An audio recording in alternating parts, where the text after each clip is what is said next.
এখানে সুপেরি এলাকা আসলো কুড়িগ্রাম উলিপুর, ওরাই আমার নাম তুলছে চাচার হোটেল। ওনারা চাউল কিনে দিয়ে আমার এখানে ভাত খাওয়া যেত। খাওয়া দাওয়ার পরে ওনারা পাকশাক করে দেয়, খাওয়াটা আমার দুই টাকা 5 টাকা 6 টাকা দিয়ে যেত। ভাত বাঁচতো, এটা আমিও খাইতাম, ওনারাও খাইতো। এইভাবে আজকে 1 কেজি দেয়, কালকে 2 কেজি দেয়, এইভাবে আস্তে আস্তে আমি এটা শিখছি। তারপরে ভাত যখন গরুর মাংস তখন 400-300 টাকা কেজি, তখন আমি পেট চুক্তি ভাত বেচছি 50 টাকা মানুষের কাছে। হ্যাঁ, এইভাবে বেচতে বেচতে আজকে 200 টাকা আলছি। প্রতি বছরে 10 টাকা করে বার আসি, আমি বারে 200 টাকা আলছি। দোকানের বয়স 26-27 বছর আমার, এই জন্য আমার মানুষ চাষা বলে। আজকের খাবার আছে, মাংস খাইছেন, মাছ খাইছেন, ডিম খাইছেন, শাক খাইছেন, আলুর ভর্তা, বাদাম ভর্তা, ছুটকির ভর্তা, তিসির ভর্তা, কালিজিরে ভর্তা, বুটের ডাল, আটার ডাল, মাছের তরকারি, এইভাবে 18 ভাত খাওয়া আছে। সাদা বিরিয়ানি, সাদা ভাত খাওয়ার পর ওনার বিল হবে 200 টাকা। যে ব্যক্তি 3 বাটি ভাত খাবে ওনাকে আর টাকাও দিতে হবে না, ওনার জন্য আবারও খাবার ফ্রি। 1 গ্লাস দুধ, একটা দই, একটা টাইগার, একটা মিষ্টি পান, এটাও ফ্রি, খাওয়া দাওয়া ফ্রি। উনি খাওয়া যখন ঘর থেকে বাইরে হয়ে যাবে, ওনাকে আবারও আমি বকশিস দেবো 850 টাকা, একটা প্যান বানার জন্য দেওয়া হবে লোকটাকে। বাইরে লেখিও দেওয়া আছে যে দুর্বল লোক আসা যাবে না, যারা বেশি খাবেন তারা আসবেন। এটা বাজার হচ্ছে বক্সি বাজার, চৌধুরী পীরগাছার মাঝামাঝি, বক্সি বাজার চাচার হোটেল।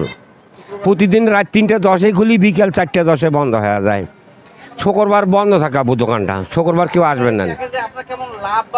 আবু এখানে যেটা লাভ হয়, যা 200-400 টাকা হয়, এটা প্রতি শনিবার টাকাটা বিতরণ করে দেওয়া হয়, গরিব মানুষকে দেওয়া হয়।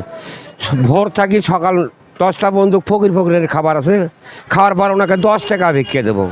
কেউ যদি গরিব মানুষ মরি যায়, তাকে কাপড় কেনার জন্য 2500 টাকা দেবো। মসজিদের কোনো ঢালাই থাকলে তাকে 550 টাকা দেবো। কেউ মেডিকেল গেলে তাকে 200 টাকা দেবো। আমার বাড়িতে ছেলে পেলেও নাই যে আমার খানালা আছে, আমার বাবা মা কেউ নাই। আমি এই জন্য আপনাদের সাথে ভাত টাত খাওয়া দাওয়া বাড়ি যাই, যেটা ইনকাম হয় মানুষক দিয়ে বাড়ি যাই, আবার শনিবার করি। এইভাবে আমার দোকানটা চলতো যাবো। হ্যাঁ, লস হয়, আজকে লস হবে বাবু। আজকে বৃষ্টির জন্য কাস্টমার কম হয়েছে এখানে।